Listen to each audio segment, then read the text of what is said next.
Arestado sa magkahiwalay na operasyon ang tatlong suspect na nagbebenta ng mga peking government ID online. Pangamba ng mga otoridad, posibleng nagagamit ang mga ito sa online scam. Nasa frontline ng balitang yan, si Brian Castillo. Hindi na nakaporma ang 19 anyos na babaeng ito nang damputin ng mga pulis dahil sa pagbebenta ng mga peking PhilHealth ID sa labas ng isang mall sa Novaliches, Quezon City. Modus ng suspect na mag-alok ng peking ID online. Pero wala siyang kamalay-malay na mga tauhan na pala ng PNP Anti-Cybercrime Group ang kanyang katransaksyon. Binitbit sa headquarters ng PNP ACG sa Campo Crame ang suspect. Nagbebenta daw po kayo ng fake IDs? Wala po yung ako nabenta. Sa hiwalay na operasyon naman sa Kawakawa, Zamboanga City, arestado rin ang magnobyang ito na nagbebenta rin ng mga peking government ID sa Facebook. Nabisto ang modus nila sa ginawang cyber patrolling ng PNP ACG.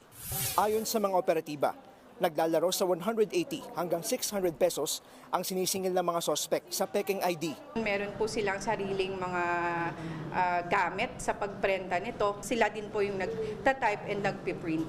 Depende po sa ID na gustong orderin or bilhin ng mga gustong bumili. Nakuha mula sa mga sospek ang ilang peking PhilHealth at TIN IDs na sa unang tingin ay mukha namang legit.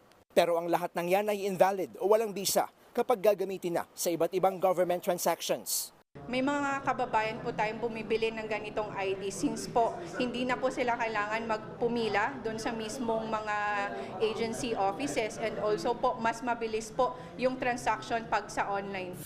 Nangangamba ang PNP sa pagkalat ng mga peking ID na pwedeng magamit sa iba't ibang krimen gaya ng online scams. Mahaharap ang lahat ng suspect sa reklamong falsification by private individuals at use of falsified documents. Nagbabalita mula sa frontline. Brian Castillo, News 5. Mga kapatid, Cheryl Cosim po, huwag maging huli at maging una sa lahat sa balitaan. Para sa tuloy-tuloy na talakayan sa Frontline, mag-follow at mag-subscribe sa social media pages ng News 5.